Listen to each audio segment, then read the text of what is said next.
My name is Amelia, and I want to tell you something that might sound impossible. 6 months ago, my own mother screamed at me to get out and never come back. That was the moment I walked away with nothing but a duffel bag and my laptop. I thought the silence would crush me. Instead, it saved me. That night, there was no screaming match, no doors slammed, no dramatic goodbye. I simply picked up my bag, walked out, and decided I was done. Done being the therapist, the wallet, the fixer. Done being the good daughter who was expected to carry everyone else's weight. Now, here's the twist. Tonight, 6 months later, I sat in my small one-bedroom apartment watching my phone rattle across the coffee table like it was possessed. It buzzed again and again, Mom, Dad, then my brother Tyler, over and over, like a broken record of desperation. And I didn't move a muscle. For the first time in years, I held the power. I leaned back against the cracked leather of my secondhand couch arms, crossed eyes locked on that glowing screen. Every vibration was a reminder. They needed me now. They were scrambling, panicking, desperate. And me, I was calm, too calm.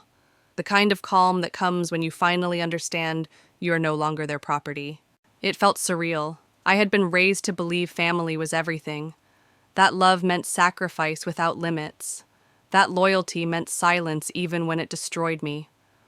But as that phone shook against the wood, something inside me shifted. I felt a dark satisfaction. Not because I wanted them to suffer, but because I had finally broken free. You need to understand how strange that feeling was. For almost 30 years, my life was scripted. Be the straight A student. Be the example. Don't disappoint us. Support Tyler because he was always struggling. My parents' words carved themselves into me like commandments. And I followed every single one. I believed if I was good enough, responsible enough, maybe they'd finally see me. Maybe they'd love me the way they loved him. But they never did. And that's how I ended up here ghosting my own parents like they were scam callers.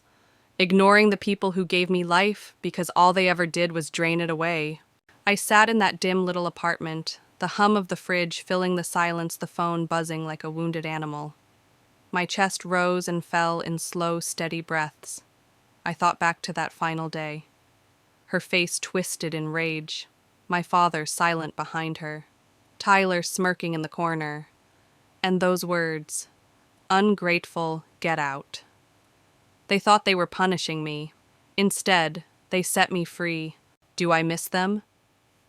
That's the question people always ask. The truth is complicated. I don't miss the shouting. I don't miss the guilt trips. I don't miss being treated like a lifeline instead of a daughter. But sometimes late at night, I miss the illusion, the fantasy that maybe someday they'd be proud of me without conditions. That illusion is hard to kill. But illusions can't pay your rent. Illusions can't heal the exhaustion in your bones after 70-hour work weeks. Illusions can't save you from a family that would rather use you than love you. So when I tell you that I watched my phone explode with calls and felt nothing but peace, you need to know how much history is behind that silence. 6 months of distance, 6 months of rebuilding myself piece by piece, 6 months of proving I could exist outside their shadow. And in that moment, with the phone buzzing like it might combust, I realized something powerful. The world hadn't ended when I left. I hadn't collapsed without them. In fact, for the first time, I was alive. That's the beginning of my story. A story about what happens when you stop bleeding yourself dry to keep others alive. A story about the cost of loyalty, the weight of silence, and the strange, terrifying freedom of saying no. And as that phone screamed on the table unanswered, I knew one thing for certain. This time I wasn't going back. I remember sitting there, my arms folded across my chest, the phone buzzing like a trapped insect. It would not stop. Each vibration carried the weight of years of guilt manipulation and expectations. 6 months ago, I would have leapt to answer, to soothe, to fix. But not tonight. Tonight I let it ring. My name is Amelia, and I was 29 when I finally realized something people twice my age sometimes never learn. Family doesn't always mean safety. Family doesn't always mean love. Sometimes family means chains. You might be wondering what could push a daughter to walk away, to silence her parents' voices like they were strangers begging for change outside a grocery store. The truth is not simple. It's messy, layered with decades of sacrifice, and wrapped in one ugly truth. I was never seen as a daughter. I was seen as a resource. Growing up, I played the role perfectly. The straight A student, the girl who never skipped class, the one who got into college with scholarships and late-night shifts. I was dependable, quiet, safe. My parents bragged about me when it suited them, but rarely celebrated me. And then there was Tyler, my older brother. He was reckless, unreliable, irresponsible. Yet, he was adored. Every stumble was forgiven. Every failure explained away. That favoritism became the foundation of my life. I was told to be better, to be the example, to hold things together while Tyler found himself. It never mattered how much I achieved. He was always the golden child. I was the safety net. And here's the cruel part, I believed it. I thought if I cared enough, gave enough, stayed quiet enough, they would finally see me. They would finally love me the way they loved him. That illusion kept me tied to them far longer than I should have been. Even now, as the phone buzzed, I could hear their voices in my head. My mother's sharp hiss, "Don't disappoint me again." My father's heavy sigh, the one that said I was a burden when I dared to question. Tyler's laugh, mocking, careless. Those echoes made the silence in my apartment feel louder, heavier. But instead of crushing me, that silence became proof. Proof that I had chosen myself for once. And yet I need to pause here. Because this is not just my story, it could be yours too. Have you ever been the one who carried everything while others coasted? Have you ever been told to sacrifice because that's what family does, even when no one sacrificed for you? If you know that feeling, then you already understand why I walked away. Before I go further, let me ask you something. If you've ever felt trapped in a role you never chose, if you've ever carried the weight of others' mistakes while no one carried yours, take a second right now to share where you're watching from. Leave a comment below. And if stories like mine resonate, don't forget to hit subscribe. This channel is a space for people like us, people who dared to say enough. Because what I'm about to share is not just a story about leaving, it's a story about survival, about what it means to stand alone in a world that told you from birth you were nothing without them. That night, as the buzzing dragged on, I felt two things at once. Relief, because I knew I didn't owe them my peace anymore. And fear, because silence is never easy at first. Silence feels like guilt. It feels like betrayal. But slowly, silence transforms. It becomes freedom. So when my phone screamed louder, when my chest tightened with old reflexes telling me to answer, I forced myself to stay still, to breathe, to remember that I had already given them decades. I had already poured every ounce of energy into proving I was worthy. And all it had ever earned me was exhaustion. 6 months ago, my mother's voice cut through me like glass. Ungrateful, get out and never come back. I obeyed. I walked out. And for the first time, they had to live without me. That's the part no one tells you. When you finally stop the people who used you, panic. They rage, they beg, they call and call and call. And you learn the hardest lesson of all. You are not responsible for saving them. I didn't know then how deep the betrayal went. I didn't know about the lies that would surface, the financial drain I'd uncover, the twist that would shatter whatever illusions I had left. But in that small apartment, with the phone buzzing on the table, I made a choice. I chose me, and once you choose yourself, you can never go back. I was 8 years old the first time I understood that fairness had no home in our family. Tyler had smashed the neighbor's window with a baseball bat. The glass was still falling when my mother wrapped her arms around him, her voice trembling with sympathy. "He didn't mean to," she cried as if he were the victim. My father pulled out his wallet without hesitation, paying for the damages like it was just another bill, then patted Tyler on the head with a smile. A week later, I knocked over a vase while dusting the living room. It shattered across the floor, sharp edges glittering in the light. My mother's eyes cut into me like knives. "You're better than this, Amelia," she hissed. "Don't disappoint me again. No hug, no forgiveness, only condemnation." That moment became the blueprint of my childhood. Tyler's mistakes were softened, excused, erased. Mine were magnified, punished, held against me as proof that I had to be better, stronger, quieter. He was allowed to be reckless. I was required to be flawless. As I grew older, the gap widened. Tyler flunked out of high school twice. My mother blamed the teachers for failing him. He dropped out of college after one semester. My father shrugged and said the curriculum wasn't a good fit. He drifted from job to job, quitting whenever he felt like it. But every failure was met with reassurance. He's just finding his path. Meanwhile, I was 16, working my first job at a greasy fast food restaurant. I came home smelling of oil, my feet aching, my mind exhausted. But no one asked about my day. They were too busy calming Tyler after his latest disaster. When I earned a full scholarship to Ohio State, I thought maybe things would change. Maybe this time my achievement would matter. My father barely looked up from his newspaper. "That's good," he muttered. My mother didn't even glance away from her soap opera. 2 years later, Tyler posted a blurry photo of himself standing outside a community college. They printed it, framed it, and hung it on the wall as if it were a diploma. That was love in our house. Love was not given, it was rationed. And Tyler always got the biggest share. I learned how to adapt, how to shrink when he needed the spotlight, how to expand just enough when my parents needed someone to vent to. I became the reliable one, the one who never caused trouble, the one who never asked for help because I knew it would never come. I thought if I stayed useful, maybe they'd finally see me, not as a shadow, not as a safety net, but as their daughter. But that day never came. Instead, every success became another reason for them to expect more. Straight A's good, now take on extra chores. A scholarship. Great, now pay for your own books. A stable job. Perfect, now you can help cover the bills. It wasn't strength they admired, it was utility. And Tyler, he coasted. He floated through life like a leaf on water, never lifting a finger, because he knew I was always there to catch what he dropped. My mother defended him endlessly. My father muttered excuses about how hard the world was for men. But for me, there was no safety net, no compassion, no excuses, just higher expectations. Looking back, I realized that's when the slow erosion began.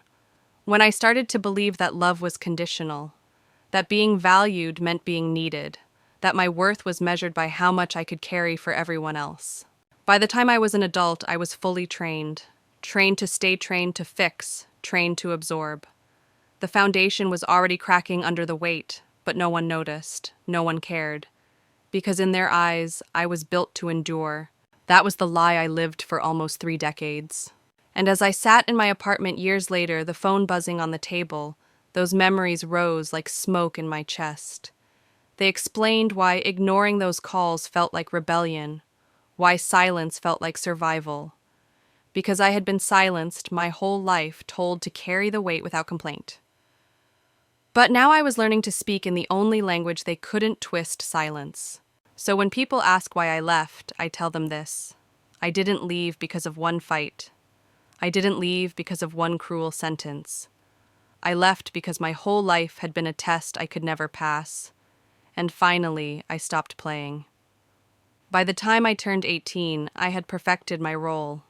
I was the reliable one, the steady hand, the invisible foundation that kept everything standing. While Tyler drifted through his 20s like a child playing dress-up as an adult, I was already juggling work classes and bills. I believed that if I worked hard enough, if I made myself useful enough, maybe one day my parents would look at me with the same pride they gave him for simply existing. That hope kept me running like a machine. I poured myself into school. Long nights at the library, tutoring other students just to afford gas money, balancing 2 part-time jobs so I could pay what my scholarship didn't cover. I wore exhaustion like a second skin, and when my parents called, I answered, always. "Sweetie, the fridge is empty again. Could you pick up some groceries? Dad forgot to pay the gas bill. Can you cover it until next month?" Every request came wrapped in guilt. "We're so lucky to have you. You're such a good daughter." I didn't hear those words as manipulation back then. I heard them as crumbs of affection, crumbs I was desperate to collect. So I said yes, over and over again. Even when I was drowning in finals, even when I missed shifts and risked losing my job, even when I had nothing left to give, I told myself that was love, that being needed meant I mattered, that sacrifice was proof of loyalty. But the truth, I wasn't loved, I was used. And the more I gave, the more they expected. It was never enough. Straight A's meant I could take on more hours at work. A scholarship meant they didn't have to help with tuition. A salary meant I could cover not just my expenses, but theirs too. Meanwhile, Tyler coasted on the safety net I provided. He lived at home, rent-free controller in hand, while I stocked their pantry and paid their bills. My parents called it helping your brother through a rough patch. But that patch stretched from his teens into his 30s. I can still remember walking into the living room after a double shift, arms full of grocery bags, while Tyler sprawled on the couch in his underwear, yelling at the TV as he played another game. He didn't even look up when I set the bags on the counter. "You didn't get the good cereal," he muttered. Not thank you. Not a single acknowledgement. Something cracked inside me that day. It wasn't anger, it wasn't sadness. It was colder than that. A realization. I wasn't a daughter in their eyes. I was a service. A paycheck with a smile. Still I kept going, because stopping felt impossible. Because my parents had trained me from childhood to equate silence with love, endurance with worth. If I just stayed strong, I thought maybe one day they'd see me.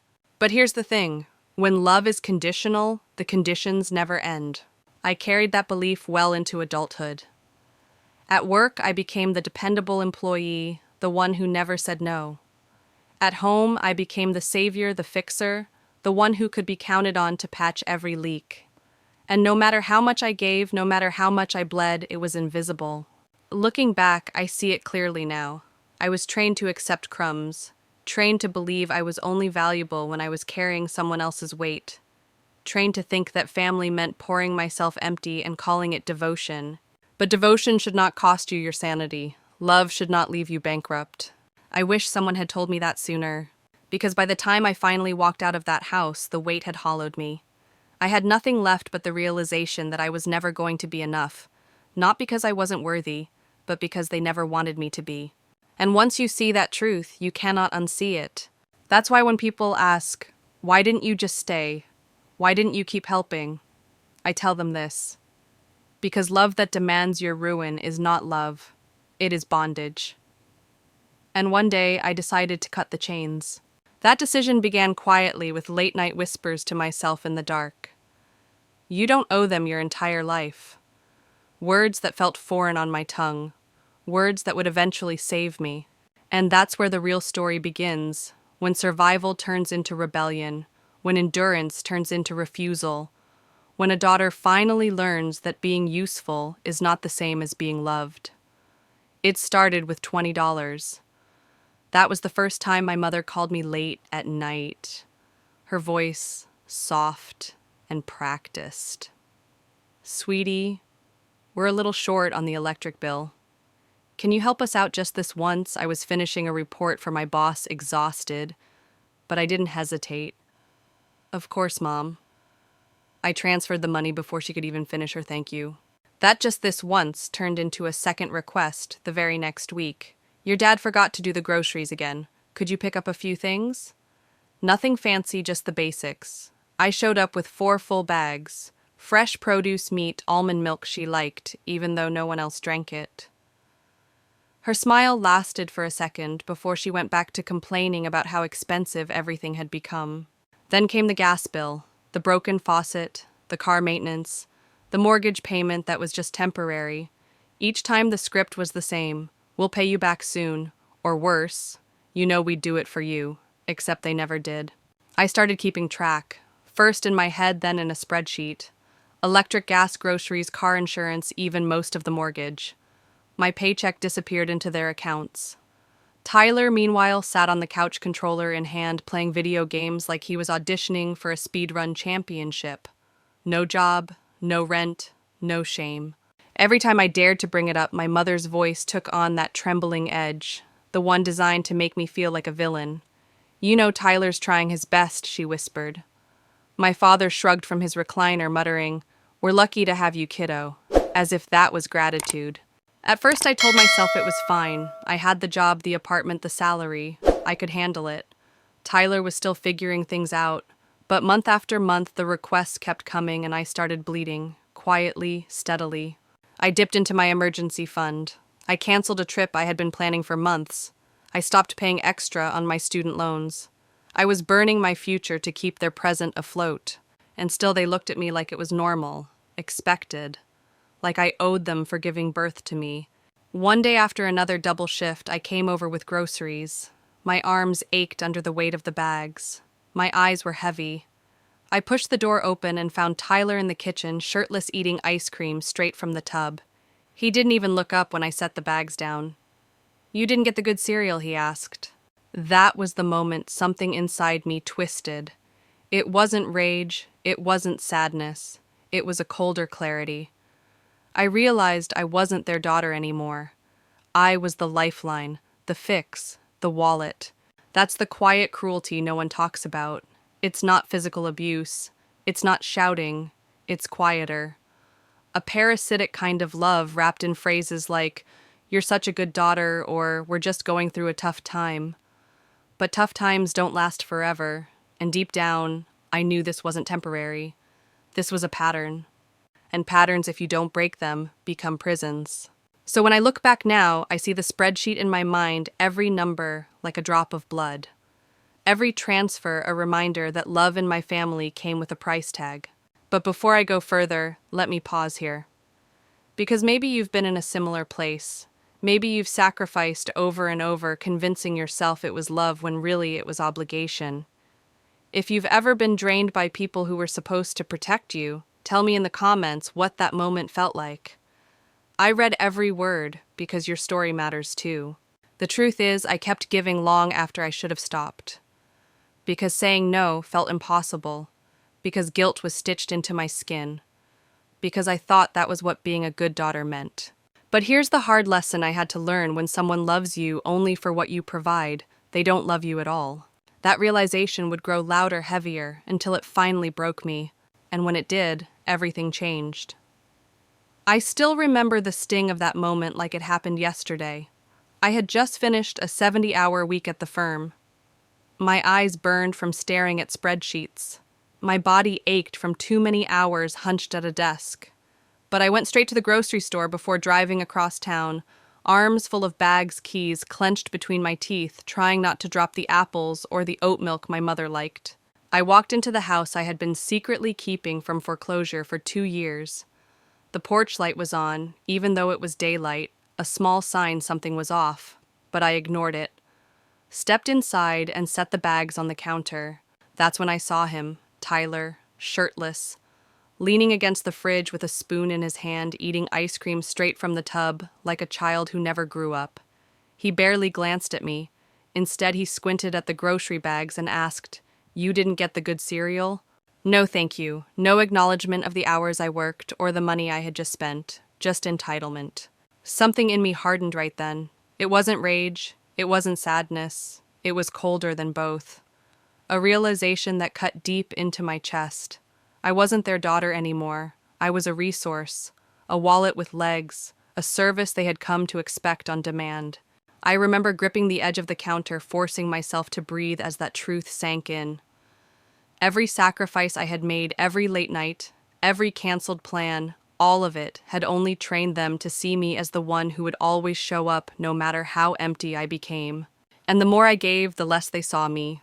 I wanted to scream. I wanted to throw the groceries across the room and demand they look at me, really look at me as a person, not as an ATM. But I didn't. I swallowed it like I had swallowed everything else for years. 'Cause by then I was too well trained. Growing up, silence had been my shield. I learned to stay quiet, to absorb, to carry. I thought endurance was love. I thought being needed meant I mattered. That pattern had carved itself so deeply into me that even in that moment I couldn't break it. But inside, something had shifted. Something had cracked. I realized that what I was living wasn't love at all. It was dependency. It was manipulation wrapped in soft voices and guilt-soaked phrases like, "We're lucky to have you." And the truth finally hit me. They didn't love me for who I was. They loved me for what I provided. That was the night I stopped lying to myself. I went home to my small apartment, dropped onto my mattress, and stared at the ceiling. The silence was loud, but for once it didn't feel like punishment. It felt like clarity.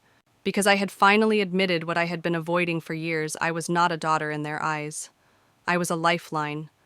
And if I didn't cut the rope soon, they would keep pulling me under until there was nothing left of me. That realization didn't free me instantly, but it planted the seed. The seed that would grow into resistance. The seed that would give me the strength to say no. Looking back now, I see that moment as the turning point. Not the day I left that came later, but the day I stopped pretending, the day I stopped calling obligation love. And maybe you've had a moment like that too. A moment when you realized someone didn't see you as a person, but as a role, as a paycheck, as a safety net. That realization is painful. It carves you open, but it's also the beginning of freedom. Because once you see the truth, you cannot unsee it. I went to bed that night, exhausted, hollow, but also sharper than I had ever been. I knew change was coming. I didn't know when. I didn't know how. But I knew this: I would not keep playing the role of savior forever. The chains were starting to crack, and soon they would break. The day of the confrontation is burned into my memory. It was a Sunday in early October, the kind where the air is sharp enough to sting your lungs. I was exhausted after a brutal week, 70 hours at the firm meetings, stacked one after another. And yet I still showed up with bags of groceries dangling from my arms. The moment I stepped through the door, I knew something was wrong. The air inside was heavy, staged, like a courtroom waiting for a verdict. My mother sat at the edge of the couch, arms crossed, her jaw clenched tight. My father stood behind her, hands shoved deep into his pockets, his face carefully blank. And Tyler was sprawled on the other couch, feet on the table, tapping away at his phone like I wasn't even there. There were no greetings, no thank you, just silence. I set the bags down slowly, my pulse quickening. "What's going on?" I asked. My mother's eyes didn't blink. "We need to talk." My father stepped forward, his voice flat, rehearsed. "We've been thinking. It's time you start contributing more." For a moment I thought I had misheard. Contributing more, I felt the words scrape across my skin like sandpaper. My mother cut in sharp as a blade. "You make good money, Amelia. It's not fair that we're scraping by while you spend your paycheck however you want." My chest snapped in two. My voice shook, but I held it steady. "I've been covering your mortgage for 2 years." She scoffed. "A few bills here and there, that's hardly enough." The rage that had been building inside me for years pressed against my ribs. Groceries, utilities, gas, insurance, the mortgage. Tyler doesn't pay a dime, and he hasn't had a job since 2019. And I'm the problem because I dared to move out and live like an adult.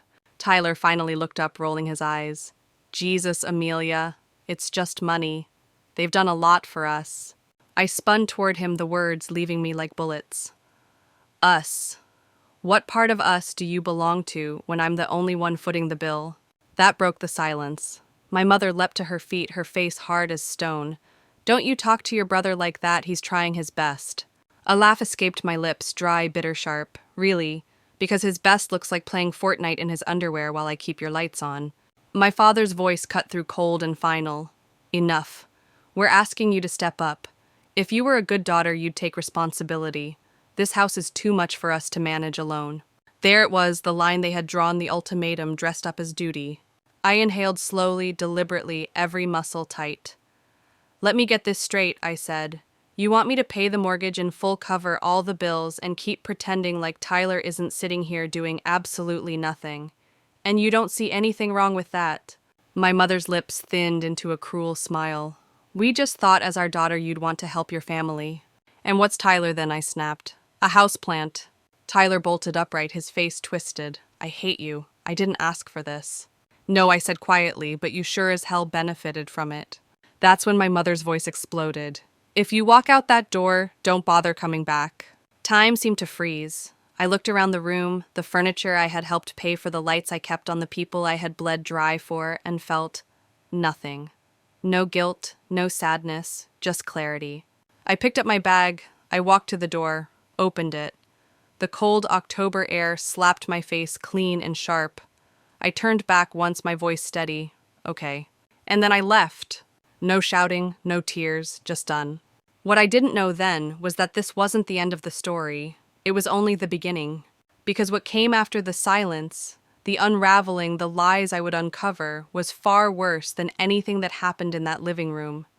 And if you think this was the breaking point, wait until you hear what happened next. The moment my mother's words sliced through the air, "If you walk out that door, don't bother coming back," I felt time stop. It was like the world held its breath, waiting to see what I would do. My father's face was stone unreadable.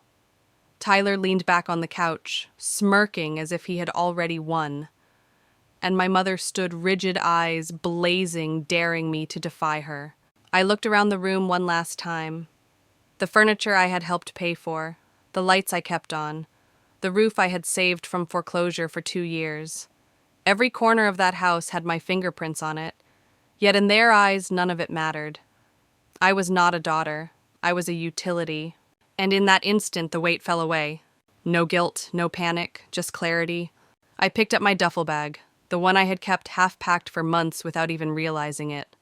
I slung it over my shoulder, walked to the door, and opened it. The October air hit me like a slap-cold bracing clean. I turned back once, my voice steady. Okay. Then I stepped outside. No shouting, no theatrics, just silence. The gravel crunched under my shoes as I walked to my car. I could hear my mother yelling something behind me, muffled by the closed door. But I didn't stop. I didn't turn around. I slid into the driver's seat, started the engine, and drove away from the only life I had ever known. That night I sat on the floor of my tiny apartment. No couch, no table, just a mattress, a lamp, and 4 walls that finally belonged to me. For the first time in years, my phone was silent. No requests for money, no guilt-drenched voicemails, no Tyler demanding another bailout. I cried, but not because I was sad. I cried because I was free. It was a strange kind of freedom, though. The silence felt thick, heavy, almost foreign. For so long, quiet in my parents' house meant danger. My mother sulking, my father waiting to scold, Tyler pouting until I fixed whatever problem he had created. Silence, there was a trap, but here the silence was mine. It wasn't weaponized. It wasn't loaded with expectations. It just existed. And slowly I began to realize that I could exist in it too. The first week was disorienting. I woke up expecting missed calls. I checked my phone out of habit, waiting for the next demand. But the screen stayed blank. I went grocery shopping and filled my fridge with food I actually liked. I cooked for myself. I slept without waking to anxiety about bills that weren't mine. By the second week, the quiet began to feel necessary. I planted a small fern by the window. I went to the movies alone for the first time. I bought a blazer without justifying the cost to anyone. Little by little, I reclaimed the parts of myself that had been buried under years of sacrifice. It wasn't easy. Guilt still whispered at night. Was I cruel? Was I selfish? Was I really the ungrateful daughter they said I was? But then I would remember. The years I drained my savings, the vacations I canceled, the student loan payments I skipped just to keep their lights on. And the guilt would melt into something sharper. Resolve. Because love should not demand your ruin. That's the truth I carried with me as I rebuilt my life piece by piece. And that truth grew louder with every day I stayed gone. When people ask me what it felt like to walk away, I tell them this. It felt like breathing air that had been poisoned my whole life and suddenly realizing it could be clean. It felt terrifying. It felt liberating. It felt like survival. That night, curled up on my mattress with the city humming outside my window, I whispered to myself, "They need me more than I ever needed them." And for the first time, I believed it. 6 months. That's how long the silence lasted. At first, it was unbearable. I would wake up expecting my phone to buzz, bracing myself for another request, another guilt-soaked voicemail. But day after day, nothing came. The quiet stretched across my apartment like a heavy blanket. It felt wrong, almost unnatural, like something was missing. But slowly the silence transformed. What once felt like emptiness began to feel like space, breathing room, a chance to remember who I was without their constant demands pressing into me. I started cooking again meals I actually wanted to eat. I bought ingredients that had nothing to do with anyone else's preferences. I burned the first few dinners, laughed at myself, and tried again. I found joy in the small rituals of living for myself. Weekends stopped being chores. I wasn't driving across town with grocery bags, juggling receipts, and balancing their bills against my paycheck. Instead, I went to the park. I read books I had abandoned years ago. I slept until my body decided to wake up, not until my mother's calls shook me awake. I bought a small plant for my windowsill. It was supposed to be low maintenance, something even I couldn't kill. And yet every morning I found myself checking it, watering it carefully, watching it grow. That plant became a symbol of everything I was relearning: patience, care, growth. And money stopped being a wound. My savings account wasn't a battlefield anymore. Each paycheck stayed mine. I started paying down my loans. I bought a new blazer without guilt. For the first time, I wasn't bleeding myself dry to keep someone else afloat. But the best part wasn't the food or the sleep or even the money. It was the peace. Real aching peace. The kind that settles into your bones and whispers, "You are safe now." Of course, guilt tried to creep back in. Walking through the park, I'd see families laughing together and feel a pang. Riding the subway, I'd watch someone FaceTime their mom and feel that tug in my chest. Was I heartless? Was I cruel? Was I proving my mother right when she screamed that I was ungrateful? But then the memories came back. The nights I wired money I didn't have, the vacations I canceled, the groceries I carried after double shifts only to be met with complaints, the spreadsheet of bills that proved I had been keeping their house alive while they pretended to be victims. And the guilt would melt away, leaving behind something harder, stronger: resolve.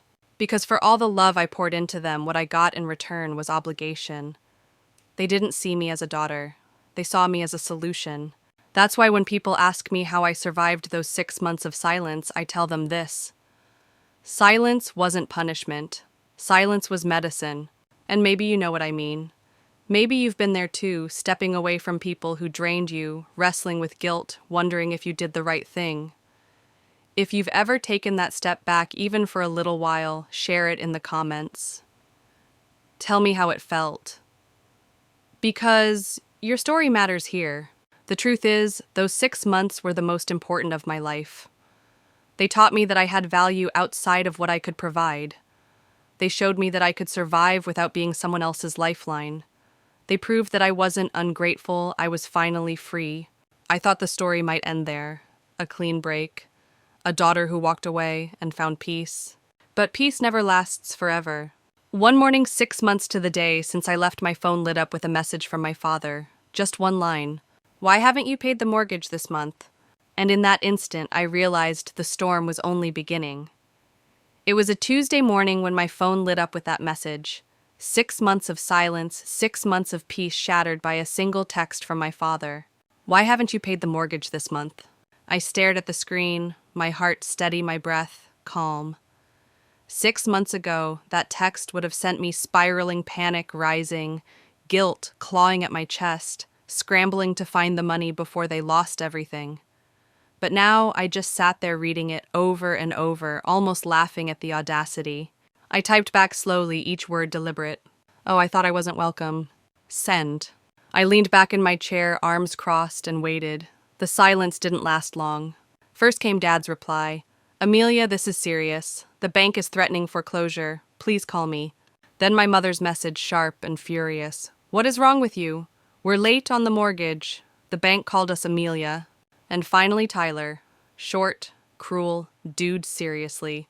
You're going to let them lose the house just to prove a point." The phone buzzed like it had a vendetta. Call after call, notification after notification piling on top of each other until the screen glowed hot in my hand. But I didn't answer. I didn't flinch. Because in that moment, I understood something I had never let myself see before they still believed I was theirs. They thought the silence was temporary. They thought I was still on autopilot, quietly sending checks, still being the good daughter behind the curtain. They thought wrong. I put the phone down on the table and just watched it thrash across the wood like a caged animal. Every vibration was a reminder of the shift. They were unraveling now, not me. They were panicking, not me. For the first time in my life, I wasn't the one scrambling to clean up their mess.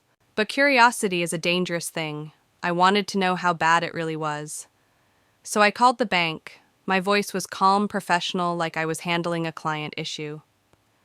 Hi, this is Amelia Evans. I used to manage my parents' mortgage payments, but I've recently stopped. Could you tell me the account status? There was a pause, the clacking of a keyboard, the muffled voice of a rep checking records. Then the line came back flat and sharp. Ma'am, the account has been delinquent for nearly 8 months. 8 months. My stomach dropped. 8 months meant even before I walked out, before I cut ties, before I stopped sending money, they weren't paying the mortgage. They had been pocketing the money all along. I thanked the rep, hung up, and sat there in silence, the weight of betrayal pressing down like a stone. Then slowly I started to laugh. Not because it was funny, but because it was so painfully predictable. They hadn't just used me, they had lied. For months, maybe years. All those late-night transfers, all those paychecks chipped away in the name of helping the family. And the whole time they had been letting the house sink deeper into debt, while pretending I was saving it. I had been the bucket they used to bail water from a ship they never intended to fix. And now the ship was sinking. That realization hardened something in me. It turned the guilt into steel, the doubt into fire. If I had ever wondered whether I was doing the right thing by walking away, this was my answer. They hadn't just failed me, they had betrayed me. And for once, they were going to face the consequences without me. The phone buzzed again, another call from Dad, another voicemail from Mom, another text from Tyler. The screen lit up like a slot machine desperate for my attention. But I didn't move, because now I wasn't the one on trial. They were. I didn't plan to call Tyler. But after staring at that glowing screen, the anger boiling in my chest, I needed to hear his voice. I needed to hear him lie. He answered on the first ring, his tone annoyed, not relieved. Finally. We need you to fix this. Fix this. 2 words that summed up my entire life. Where did the money go? I asked flatly. A pause, then a scoff. What? The mortgage, I snapped. I was sending money for months, and the bank says the last full payment was 8 months ago. So where did it go, Tyler? He stammered, his confidence cracking. I don't know. That's not my thing. Mom and Dad handled it. I clenched my jaw so tightly I thought my teeth would break. You live there. You didn't notice the letters piling up. The red stamps on the envelopes. You didn't think it was strange that the lights kept flickering even when I sent thousands. Silence. Look, he finally muttered, voice defensive now. They needed help. Things got tight. It's not like you were struggling. My blood ran cold. You don't get to say that.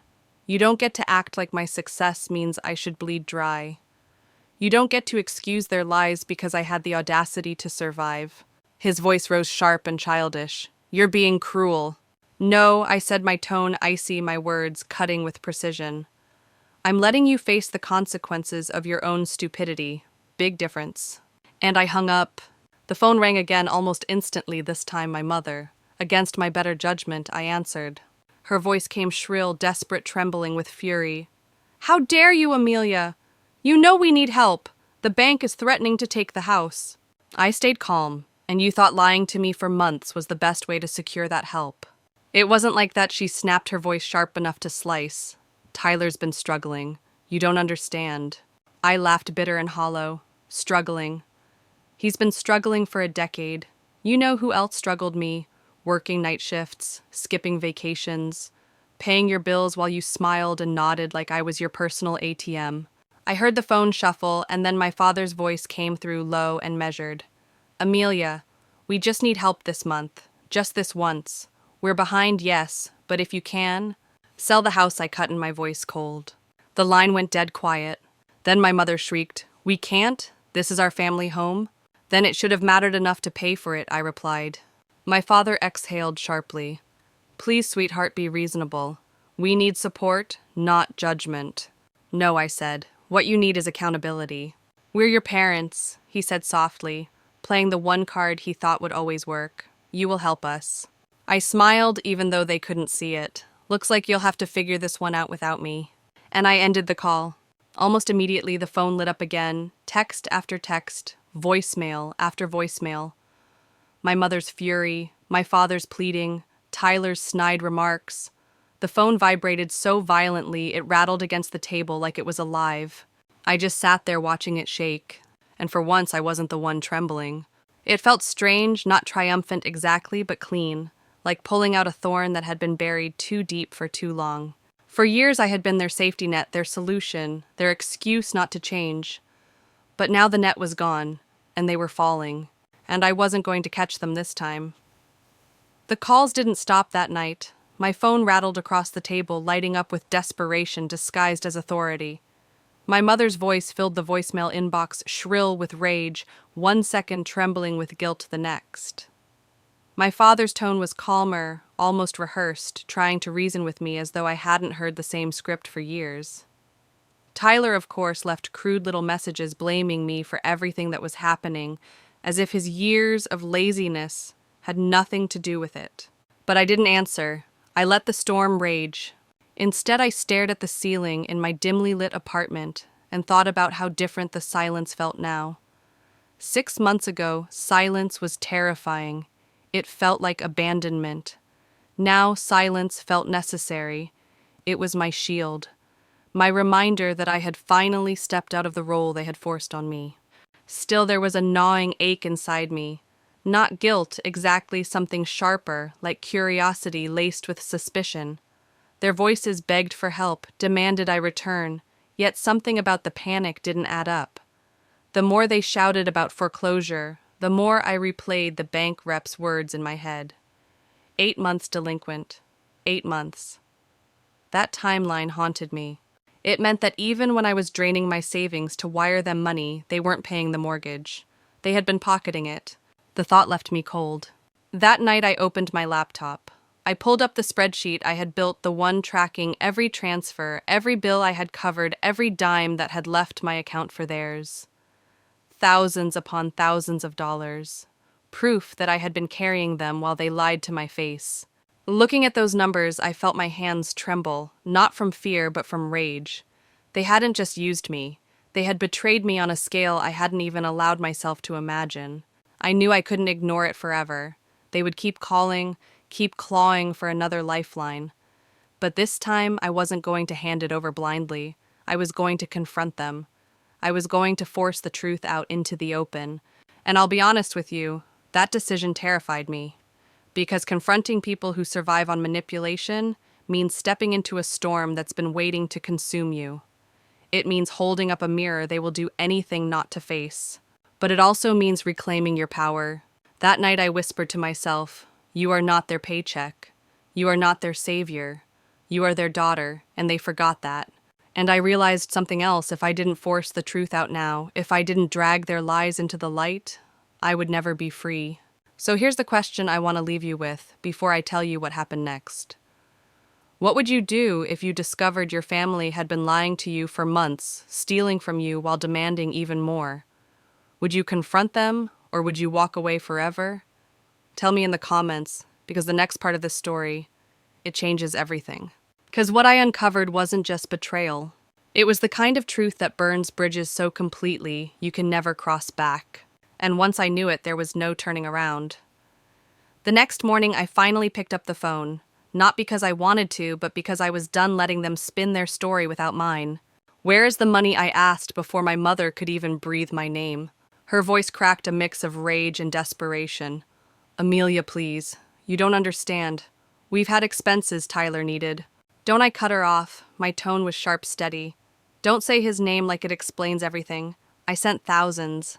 The bank told me the last full mortgage payment was 8 months ago. Where did it go? There was a pause. I could hear her swallow. Then came the defensive snap, practiced and familiar.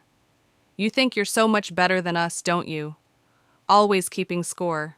Families don't keep score. I laughed, short, bitter, sharp enough to cut the silence. Families don't lie either. Families don't drain their daughter's savings while telling her she isn't doing enough. That's when my father's voice broke in, low and calm, his usual attempt at control. Amelia, listen. We just need help this month. Things will get back on track. If you could just... Sell the house, I said coldly. Dead silence on the line. Then my mother's shriek pierced through. We can't. This is our family home. Then it should have mattered enough to pay for it. I replied, each word deliberate. My father's breath came heavy, measured. Sweetheart, please. Be reasonable. We're not asking for much. Just some support, not judgment. I felt something inside me harden. No. What you need is accountability. His voice softened, almost pleading. "We're your parents. You will help us." I smiled, though my chest ached with the weight of it. "Looks like you'll have to figure this one out without me." I hung up. The phone exploded instantly, texts flooding and voicemails stacking up. My mother's fury laced with guilt.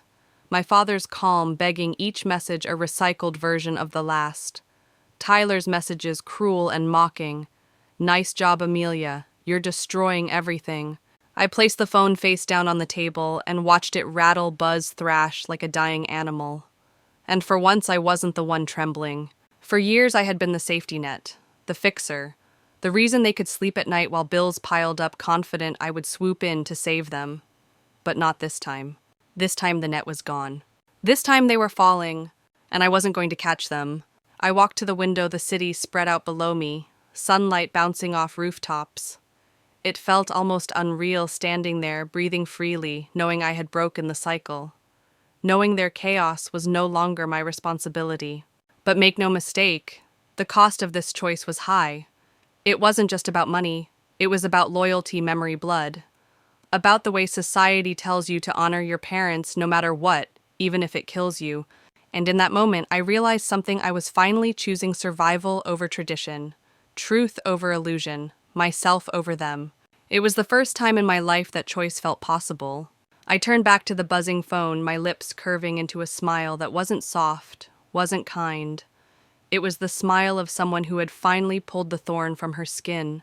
They had gambled my love for years, betting against my spine. And now they had lost. The flood of messages continued for hours. My phone buzzed so violently across the table that it nearly fell to the floor. Each notification was another demand, another guilt trip, another attempt to drag me back into the role I had finally abandoned. I scrolled through them once just to see the pattern. My mother's texts alternated between venom and pleading. "You're cruel." Amelia followed by, "We can't do this without you." My father's tone was steadier, rehearsed the voice of reason he always played. "Please, sweetheart, don't let anger cloud your judgment. We'll make it right." Tyler's messages were short, cutting, dripping with entitlement. "Wow, you're letting your own parents drown. Real classy." Every word was familiar, every tactic predictable.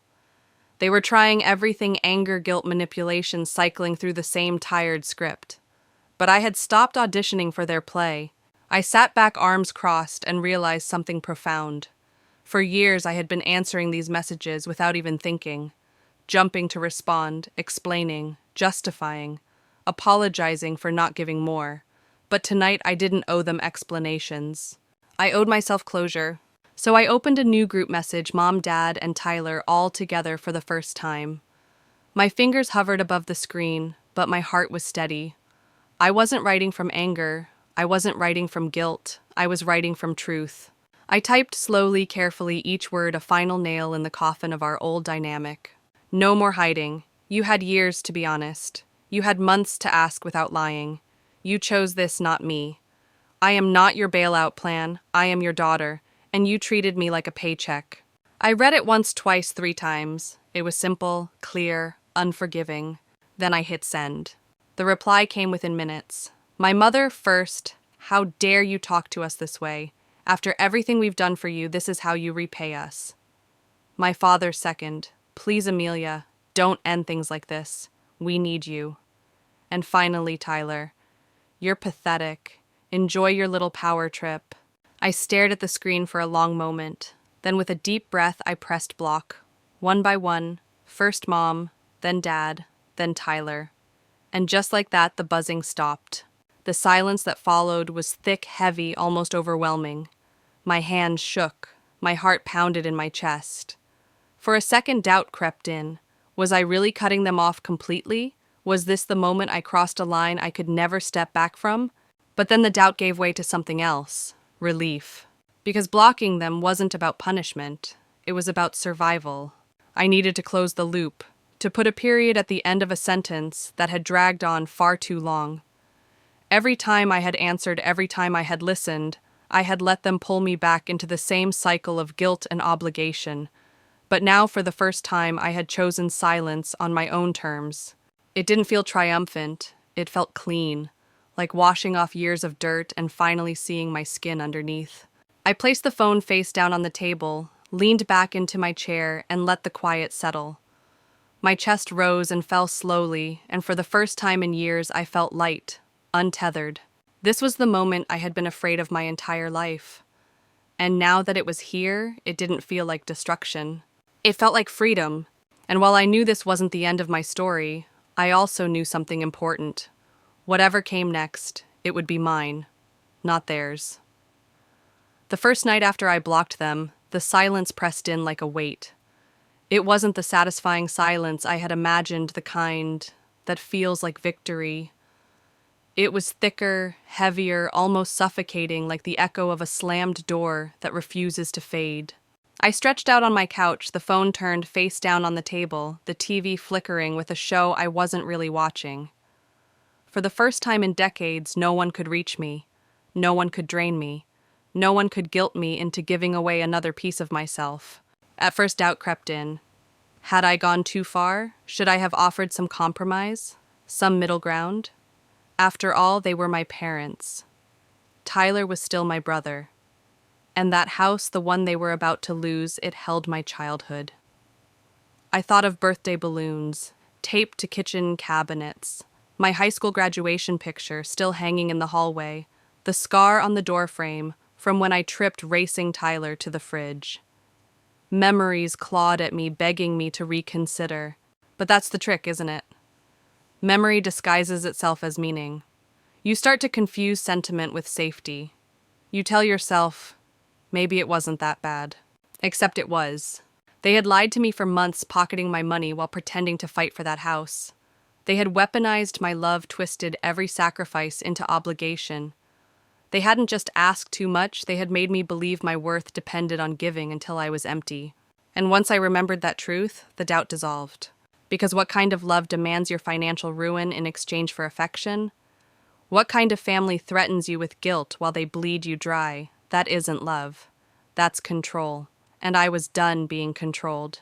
So I leaned into the silence, let it wrap around me, and this time it didn't feel like punishment. It felt like freedom. Over the weeks that followed, I discovered what life could look like when it belonged only to me. My savings account grew instead of shrinking. My weekends were mine, I slept in. Read books, went to the movies, even traveled without checking my phone in fear. I laughed more. I breathed easier. And slowly, I began to understand my value was not tied to what I could give away. That realization changed everything. Still, a small part of me wonders what the future will bring. Will I drive past that house one day and see it boarded up, feel a sting of guilt?